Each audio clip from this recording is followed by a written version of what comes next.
So my talk for today is kick tolerance for well design and well control. So first of all, I thank the committee for inviting me. I am very happy and very privileged. Thank you very much. Before I start, last night,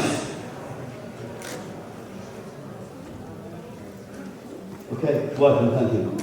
So last night I was checking what is required of me to give a keynote speech. And the internet, Google and AI gives many reasons and gives advice. So this is a summary of what I'm supposed to do today to convince you of my subject. So it says you have to talk about a current subject, something that is important in the industry, which is why I chose kick tolerance. Knowledge of the audience. You should know your audience. I don't know you, but I spoke to a few people and that you are interested in drilling, so that's number two, valid. Deep expertise, knowledge. I don't claim to be an expert, by the way. I just have very little knowledge. So, captivating delivery, convince the people who listen to you. And entertainment, tell jokes. Very difficult to tell jokes when you talk about something scientific. And give stories. So I'm going to give you stories of the subject that I'll do. And strong connection with the audience needs. I know you have a drilling business here, but it's not very strong. So I'll try and hopefully help in this area. And finally, it says the best speech is between 45 minutes to 60 minutes. Now I'll try and make it less than 45 minutes so you have time to ask me questions. So these are the requirements from Google. Okay, so with kick tolerance, basically it's safety. So on the left-hand side, this is a rig in Venezuela that they were drilling with negative kick tolerance, and the people did not know what kick tolerance was. And on the right-hand side, some are really beautiful. The hole is exactly the same depth, but you can see the rig is perfect. So this is what we call, application of kick tolerance, negative and positive. Now, there are two types of kicks. So this is just a basic introduction. Two types of kicks we encounter in drilling. The first type is called swap kick, which I'll talk first about, and the second type is called drilling kicks. And a kick is quite simple. Basically, you drill, formation fluids, oil or gas come in, and they give you pressurized surface, and you shut in the well, and you try and get rid of it. That's the principle of kicks and well control. Very simple, really. Okay? So the two types are completely different. But luckily, the mathematics is exactly the same. And this is where some people get confused and they criticize the idea of kick tolerance. So I'm trying to expose it and explain it to you, so hopefully if you get involved in well design, any well, you can apply this and you get a perfect well. Basically, if you apply it correctly, your well will be drilled with no problems. So the first one is swap kick. Now, forget about the graphics, but in simple terms, a swap kick, you drill and some gas comes into the well, but you don't know. So that's what we call swapping. Okay? During connection, whatever, you suck gas, and this gas remains in the well. This is a red. And you don't know. You have no idea. The well is at a depth of 10,000 feet, or 15,000 feet, or 20,000 feet, and the kick came at the bottom. And then as you continue circulating, at some stage, the kick will travel. And as the kick travels up the well, the pressure in the kick will reduce. And then eventually, the pressure in the kick will be exactly equal to the hydrostatic head of mud above it. So at that point, the gas will come out of solution and it will make the well at surface flow. And that's the principle of kick detection. So that's what we call swap kick. Swap kicks are the most dangerous kicks because you have no idea when they are coming. And then when you realize you have a swap kick, it becomes really difficult to control unless you know what you are doing. But luckily, the mathematics involved is quite straightforward and can be applied to drilling kicks. So we're going to define now what kick tolerance is. So for practical purposes, we define kicks basically as the maximum kick you can take without fracturing the open hole. And we take a point in the open hole, which is the point below the last casing, because that's the weakest point. So in the earth, as you drill deeper, the rock becomes stronger because of compaction. There are many ways in which you define kick tolerance, but the first definition is the most correct one and easy to follow, and you can apply it practically. There are other definitions like maximum allowable pore pressure, maximum allowable mud weight, maximum hole depth. They are all good definitions, but they're not as good as the first one, and they are derivatives of the first one. Okay? So I will concentrate on the first definition. And the actual baths involved, as you will see in a moment, really straightforward. So, what are the elements of kick tolerance? So we teach this to new engineers when they join the oil industry. They may be chemical engineers, mechanical engineers, or geologists, and we teach them because this is very important they understand the elements. So the elements of kick tolerance are the formation pressure, which we call pore pressure, because that determines the amount of kick you have and the pressure in it. And the fracture gradient at the casing shoe, because if the fracture gradient is weak, then you'll have fracture and you will have underground blowout. And the mud density. So the higher the mud density you use, the less likely you have a kick, or the kick will become smaller. Okay? And the type of well. Is the well exploration or is development? Okay? So for each one, we need to design the well differently.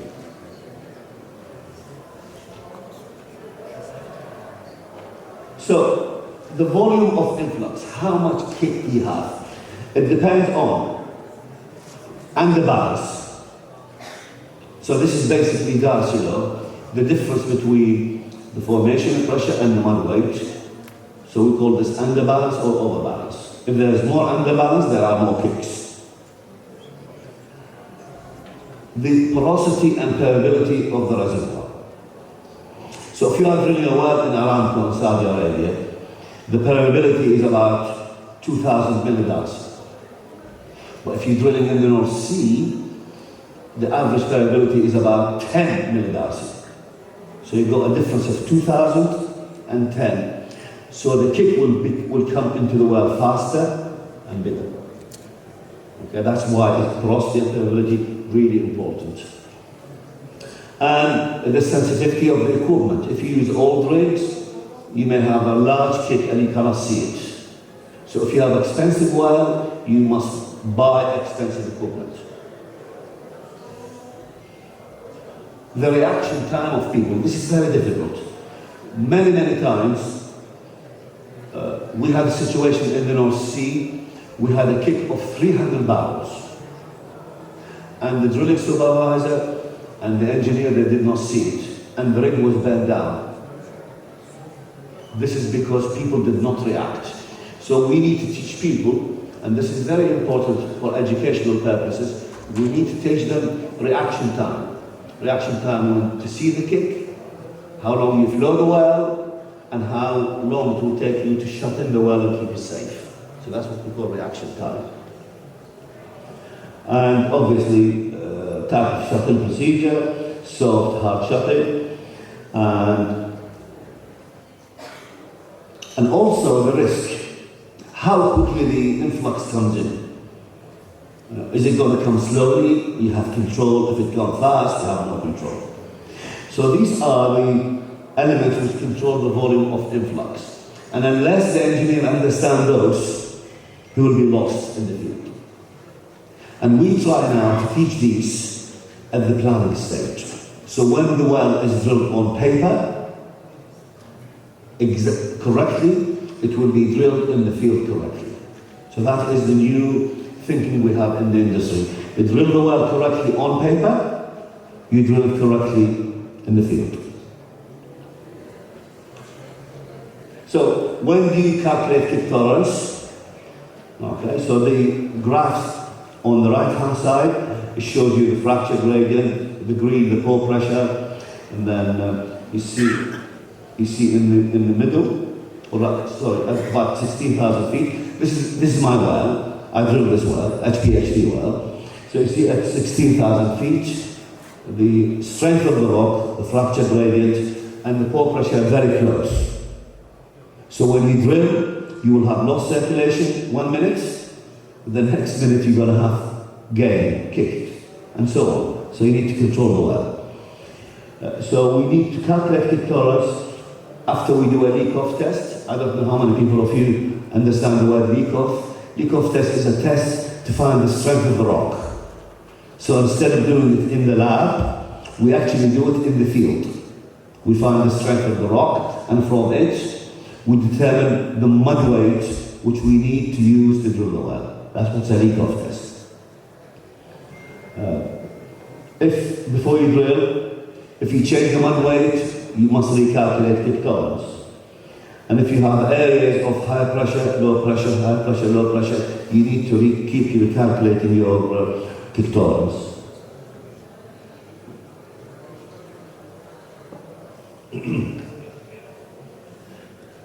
So, I'm going to go very quickly through the subject because I hope you get a copy of the presentation. I gave it to your people in PDF, so you can see everything I did.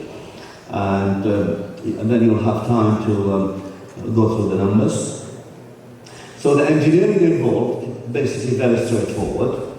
Okay, you have a kick at the bottom, and you know the kick, and then you circulate the kick slowly until the kick reaches the shoe. So that is the weakest point in the well. And if the well is safe, then you continue circulating until the gas kick reaches the surface, which is on the extreme right-hand side. So that's the principle of kick tolerance. Now, what we do, and this is very important,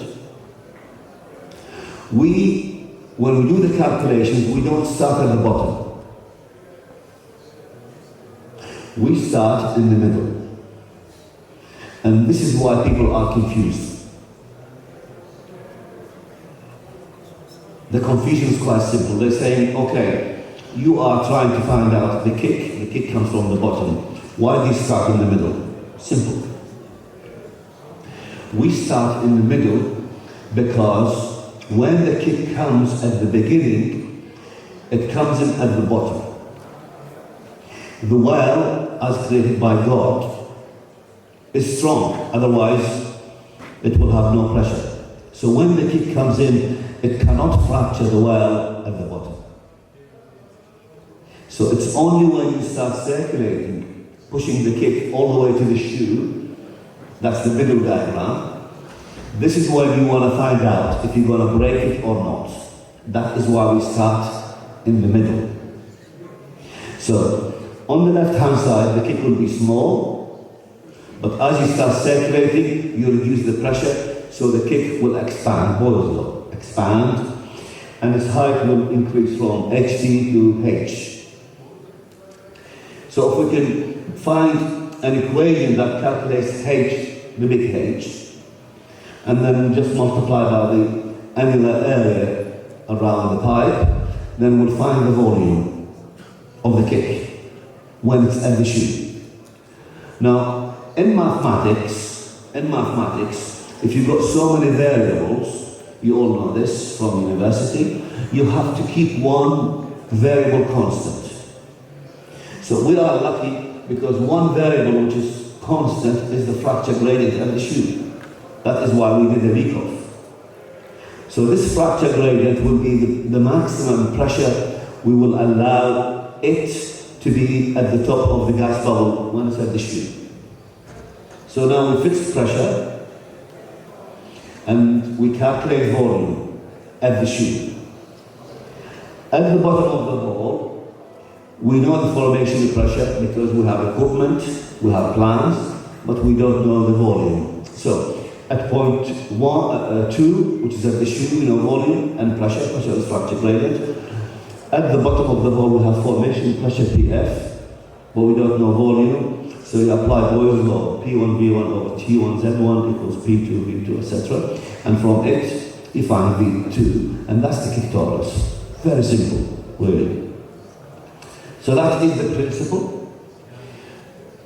So we're going to apply it first of all to the swap kick. Okay? And we start in the middle, and very basic engineering relation, which is basically the pressure at the shoe Px equals to the reduction in the pressure from Pf until when the kick reaches the shoe. And that's the equation. Very simple. Notice in the equation there's Pg, which is the pressure in the gas bubble, because as the gas expands, the pressure in it will reduce. So we need to include this as a variable. So this is the definition. I'm not going to go through this in great detail because it's in your PDF file. So that's the equation, and then we will simplify this equation. Now this is where people get confused. So this gives you the height of the bubble at the shoe. And I have rearranged, so this is the first time I derived this equation in 1989 in this form. And I put it in my book, and we designed wells on that basis. Since then, people have modified this equation, and you'll see different versions, which is exactly the same as the first equation. So if you rearrange the equation in terms of formation pressure, that's the middle equation, and bottom hole pressure, you see this equation. And if you replace formation pressure minus BH, bottom hole pressure, by a factor or a term we call kick intensity. So this is the equation now used in stress check and other software.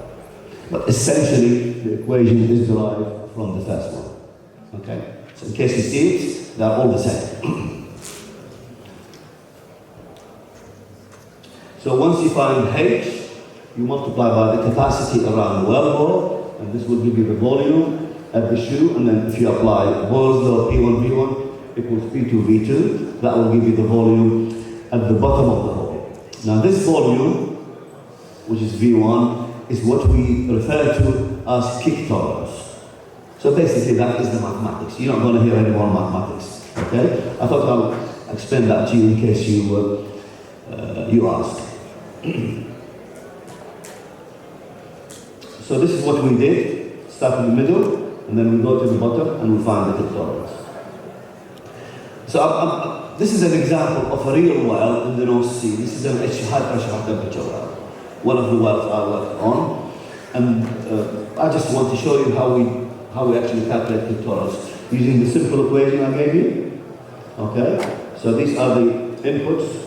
You have the mud weight, you have the formation pressure, you have the fracture gradient and the temperature, and you simply put the values. Very straightforward. Anyone with first year university can do this. And from this, you find the kick volume or the kick torus, 108 bars. So we call this first approximation without temperature and compressibility factor.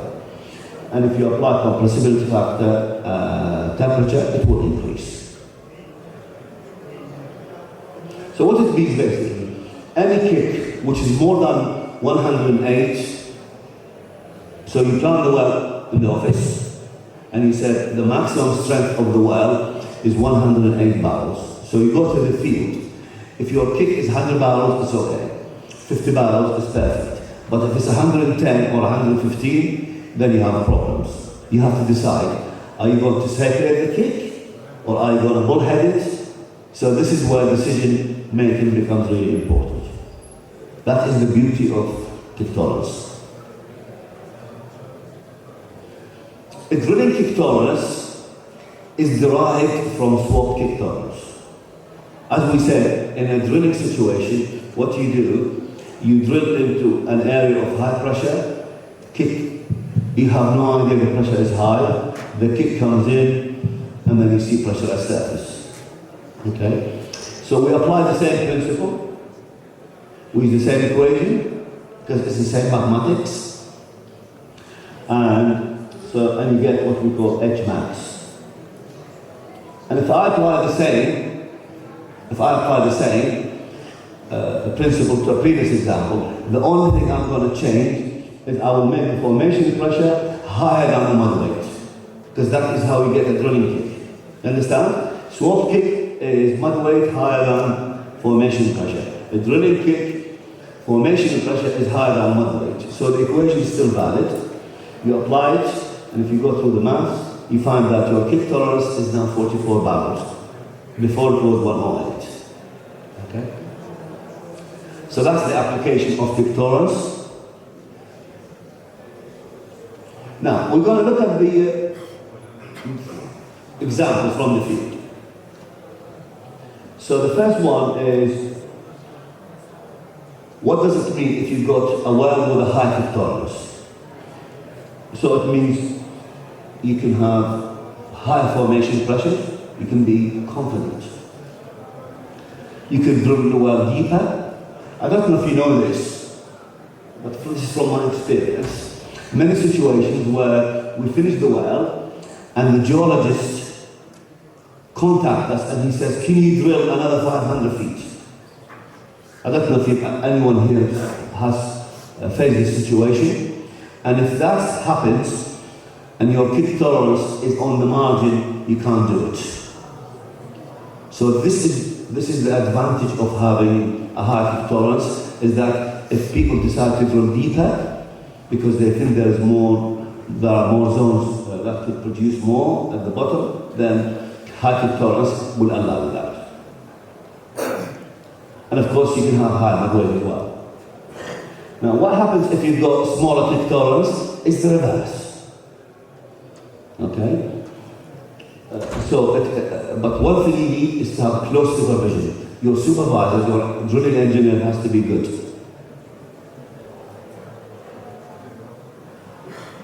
So, if you look at the orange conclusion here, so kick tolerance is a safety tool.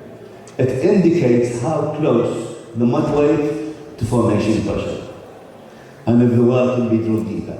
So that's the first conclusion. It really is very important. And many people who don't understand this principle, they don't understand the advantage.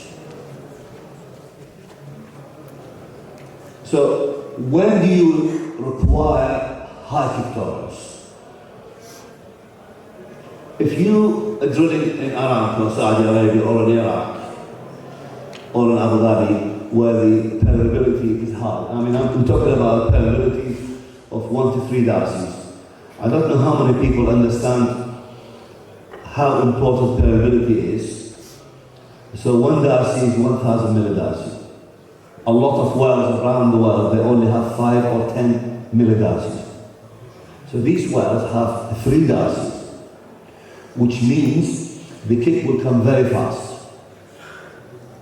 It means you've got little time to control the well.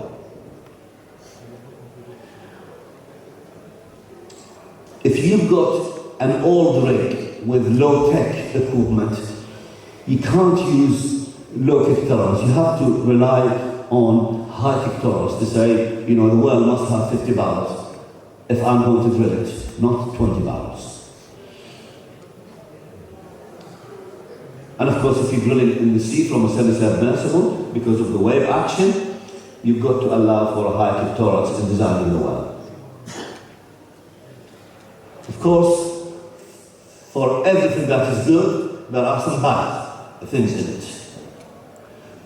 So kick tolerance is exactly the same. So there are 3 situations which you cannot use kick tolerance. three situations. Number one, slim hole. So in the oil industry now we're drilling very slim holes, 6 inch, 4.5 inch, 3/1/8, really small. Now, why kick tolerance is not applicable? So if you've got a 10 barrel in 17.5 inch hole, this will occupy a very short height. It's not going to be important in terms of pressures. But 10 barrels in 6 inch hole will occupy about 1,000 feet, or maybe greater than 1,000 feet.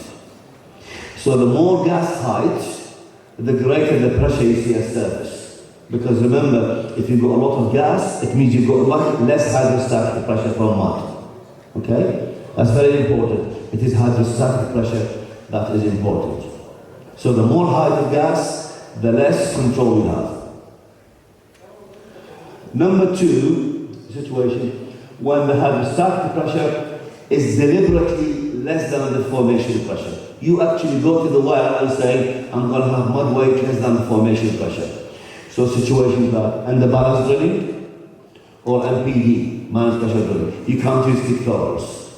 Because when you drill these wells, you are actually having kicks all the time. So it's not applicable. And then the last one, which I made up myself, is high deliverability wells. Wells that produce 30,000 barrels a day, gas wells that produce 150 standard cubic feet per day. These are very high deliverability wells. You get the kick before you even know it. So in these situations, you cannot apply kick tolerance. How am I doing with time? It's very difficult for me to practice this because all this is in my head. I don't look at these slides. That's a problem, you see. So I need to know. Anyway, I'll try and speed up. There are, of course, inbuilt safety factors. I'll just go through one. A lot of engineers think when the kick comes in, it comes in like a football. You know, Ronaldo or Messi is kicking it up the well. Well, it's not like this at all. So this kick will break up into small pieces. Okay? It will be a diffused kick. And because it's diffused kick, the pressure will go down. And that is a very important safety factor, okay, which we need to consider. And if you use the weight and weight method, you get less pressure than if you use the Dulles method. Okay, so this is very specific. I will skip this. So, the reason I chose this topic, because both IWCF and IADC were setting exam questions on kick tolerance. Okay? And some of these exam questions were not clear because not many people teach kick tolerance correctly. And we have made objections to the kind of wordings, to the kind of English used in formulating these questions. I can tell you now that kick tolerance has been